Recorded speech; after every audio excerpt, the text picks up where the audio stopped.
دوستو، جوہری سائنسدان ڈاکٹر عبدالقدیر خان کو جہاں پاکستان میں محسن پاکستان کے طور پر جانا جاتا تھا، وہیں مغربی دنیا انہیں جوہری ٹیکنالوجی کی اسمگلنگ کا ذمہ دار سمجھتی تھی۔ 85 سالہ ایٹمی سائنسدان نے 70 کی دہائی میں پاکستان کے ایٹمی پروگرام پر کام شروع کیا۔ ملک میں سول اور فوجی حکومتیں آتی رہی، لیکن پاکستان نے ایٹمی پروگرام جاری رکھا، جس کے مرکزی کردار ڈاکٹر عبدالقدیر خان ہی تھے۔ البتہ 2004 میں جوہری ہتھیاروں کی ایران، شمالی کوریا اور لیبیا منتقلی کی خبروں نے دنیا بھر میں ہلچل مچا دی کہ وہ ان ہتھیاروں کے پلاؤ میں ملوث ہے، اور اس ضمن میں ڈاکٹر عبدالقدیر خان کا نام بھی خبروں میں آنے لگا۔ انہوں نے ان الزامات کا ٹی وی پر آ کر اعتراف کیا، اور اس وقت کے صدر پرویز مشرف نے انہیں معافی دے دی تھی، جس کے بعد وہ گزشتہ کئی برسوں سے سخت نگرانی اور سیکیورٹی میں اپنے گھر پر ہی مقیم تھے، اور ان کی سماجی زندگی بہت محدود ہو گئی تھی۔ البتہ بعد ازاں کئی انٹرویوز میں ان کا موقف رہا کہ جوہری ٹیکنالوجی کی مبینہ اسمگلنگ کے معاملے پر انہیں قربانی کا بکرا بنایا گیا۔ 27 اپریل 1936 کو تقسیم ہند سے قبل بھارت کے شہر بھوپال میں پیدا ہونے والے ڈاکٹر عبدالقدیر خان قیام پاکستان کے بعد اپنے خاندان کے ہمراہ پاکستان آ گئے، جہاں انہوں نے ابتداً کراچی میں سکونت اختیار کی۔ سن 1960 میں کراچی یونیورسٹی سے میٹرولوجی میں ڈگری حاصل کرنے کے بعد وہ مزید تعلیم کے لیے یورپ چلے گئے۔ انہوں نے جرمنی اور ہالینڈ سے اعلیٰ تعلیم حاصل کی۔ انہوں نے ہالینڈ سے ماسٹر آف سائنس جبکہ بیلجیم سے ڈاکٹریٹ آف انجینئرنگ کی اسناد حاصل کی۔ ڈاکٹر خان 15 برس یورپ میں رہنے کے بعد سابق وزیر اعظم ذوالفقار علی بھٹو کے اصرار پر 1976 میں اس وقت پاکستان واپس آئے، جب 2 برس قبل بھارت کی جانب سے کیے گئے ایٹمی دھماکوں کے بعد پاکستان میں بھی جوہری پروگرام شروع کرنے کا فیصلہ کیا گیا۔ ذوالفقار علی بھٹو کے کہنے پر انہوں نے 31 مئی 1976 کو انجینئرنگ ریسرچ لیبارٹریز میں شمولیت اختیار کی۔ بعد ازاں اسی ادارے کا نام 1 مئی 1981 کو جنرل ضیاء الحق نے doctor A Q Khan research laboratories رکھ دیا۔ یہ ادارہ پاکستان میں یورینیم کی افزودگی میں نمایاں مقام رکھتا ہے۔ خان ریسرچ لیبارٹریز نے جوہری پروگرام کے علاوہ پاکستان کے لیے 1000 کلومیٹر دور تک مار کرنے والے غوری میزائل سمیت کم اور درمیانی رینج تک مار کرنے والے متعدد میزائل تیار کرنے میں بھی اہم کردار ادا کیا۔ 14 اگست 1996 کو اس وقت کے صدر مملکت فاروق لغاری نے انہیں پاکستان کے سب سے بڑے سول اعزاز نشانی امتیاز سے نوازا۔ اس سے قبل انہیں 1989 میں ہلالی امتیاز سے بھی نوازا گیا تھا۔ ڈاکٹر اے کیو خان نے متعدد مرتبہ اعتراف کیا کہ پاکستان میں ایٹمی پروگرام سابق وزیر اعظم ذوالفقار علی بھٹو نے شروع کیا، جنہیں مختلف حکمرانوں نے آگے بڑھایا۔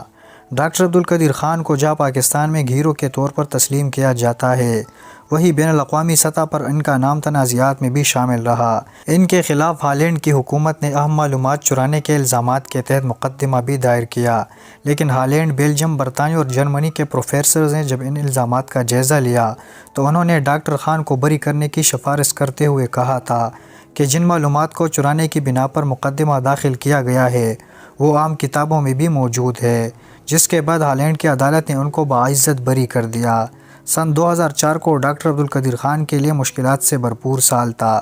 جب مختلف بین الاقوامی جرائد میں پاکستان کی طرف سے جوہری ٹیکنالوجی منتقل کرنے کی خبریں شائع ہوئی اور اسلام آباد پر عالمی دباؤ بڑھنے لگا۔ ان الزامات کے منظر عام پر آنے کے بعد 31 جنوری 2004 کو ڈاکٹر اے کیو خان کو گرفتار کر لیا گیا۔ اس وقت پاکستان میں فوجی امر جنرل پرویز مشرف صدر تھے۔ Doctor A Q Khan TV وی اسکرین پر آئے اور تمام الزامات کو تسلیم کیا۔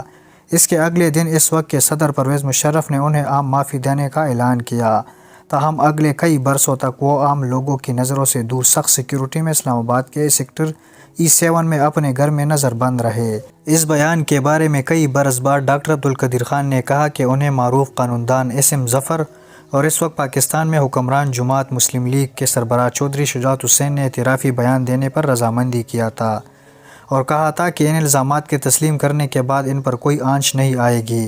البتہ ڈاکٹر اے کیو خان کا بعد ازاں یہ شکوہ رہا ہے کہ انہیں گھر پر نظر بند کر دیا گیا، اور ان کے اہل خانہ اور چند قریبی افراد کے علاوہ کسی کو ان تک رسائی حاصل نہیں تھی، اور نہ ہی ڈاکٹر قدیر کو آزادانہ نقل و حرکت کی اجازت تھی۔ ان کا اعترافی بیان سامنے آنے کے بعد ان کے خلاف مزید تحقیقات کا مطالبہ بھی کیا گیا۔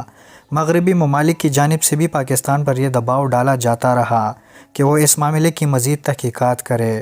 ڈاکٹر عبدالقدیر خان کی حمایت میں بات کرنے والے اکثر افراد کا کہنا ہے کہ اگر ڈاکٹر عبدالقدیر خان اگرچہ اپنی لیبارٹری کی حد تک خود مختار تھے، لیکن اگر انہوں نے ٹیکنالوجی اور آلات ملک سے باہر منتقل کیے تو وہ لازمی طور پر سول یا ملٹری جہازوں کے ذریعے ہی گئے ہوں گے، کیونکہ باقاعدہ حکومتی منظوری کے بعد اس نوعیت کا عمل ناممکن ہے۔ خیال رہے کہ حکومت پاکستان کا یہ موقف رہا ہے کہ وہ عالمی برادری کو جوہری مواد کے عدم پھیلاؤ کے حوالے سے کرائی گئی یقین دہانیوں پر قائم ہے، اور کبھی بھی کسی دوسرے ملک کو ایٹمی ٹیکنالوجی منتقل کرنے کا سوال ہی پیدا نہیں ہوتا۔ سن 2008 میں اپنے مبینہ اعتراف جرم سے متعلق خبر رساں ادارے AFP کو دیے گئے ایک انٹرویو میں ڈاکٹر عبدالقدیر خان نے کہا تھا کہ انہوں نے پاکستان کو پہلی مرتبہ اس وقت بچایا جب پاکستان ایٹمی قوت بنا، جبکہ دوسری مرتبہ اس وقت بچایا جب انہوں نے سارے الزامات اپنے سر لے لیے تھے۔ ڈاکٹر عبدالقدیر خان 2004 سے 2009 تک مکمل نظر بندی کی زندگی گزارتے رہے، اور اس عرصہ کے دوران انہیں کسی عوامی مقام پر نہیں دیکھا گیا۔ سن 2009 میں ان پر عائد پابندیاں نرم کر دی گئی اور انہیں کسی حد تک سماجی تقریبات میں بھاری سیکیورٹی کے ساتھ جانے کی اجازت دی گئی۔ ڈاکٹر عبدالقدیر خان نے اپنی آزادانہ زندگی گزارنے کے لیے پاکستان کی عدالتوں میں انسانی حقوق کی خلاف ورزی کے تحت کیسز بھی کیے، لیکن لاہور ہائی کورٹ نے ان کی درخواست سننے سے معذرت کر لی کہ یہ کیس ان کے دائرۂ اختیار سے باہر ہے۔ سپریم کورٹ آف پاکستان میں ایڈوکیٹ توفیق آصف کے ذریعے انہوں نے یہ درخواست 2019 میں دائر کی، تاہم 2 برس کے عرصے میں صرف 5 مرتبہ اس کیس کی سماعت ہو سکی اور کوئی فیصلہ سامنے نہ آ سکا۔ اپنی اس درخواست کے بعد ایک دفعہ ڈاکٹر کیو خان سپریم کورٹ میں پہنچے، جہاں ان کو لانے والے افراد انہیں کمرے عدالت میں لانے کے بجائے رجسٹرار کے دفتر میں لے گئے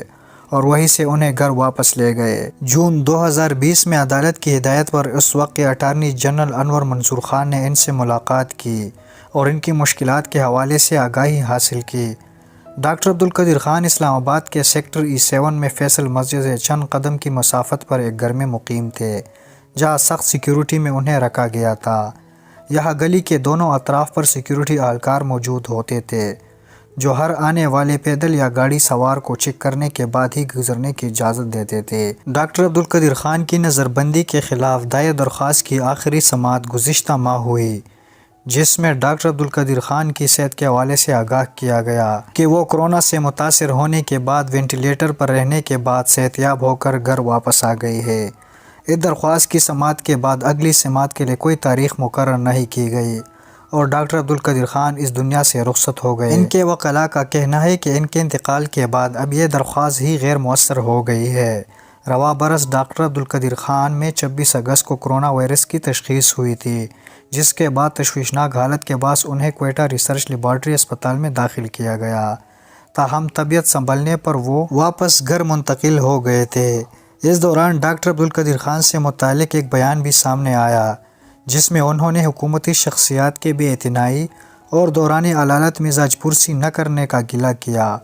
ڈاکٹر عبدالقدیر خان کے وکلاء کی ٹیم میں شامل کرنل ریٹائرڈ انعام الرحیم ایڈوکیٹ کہتے ہیں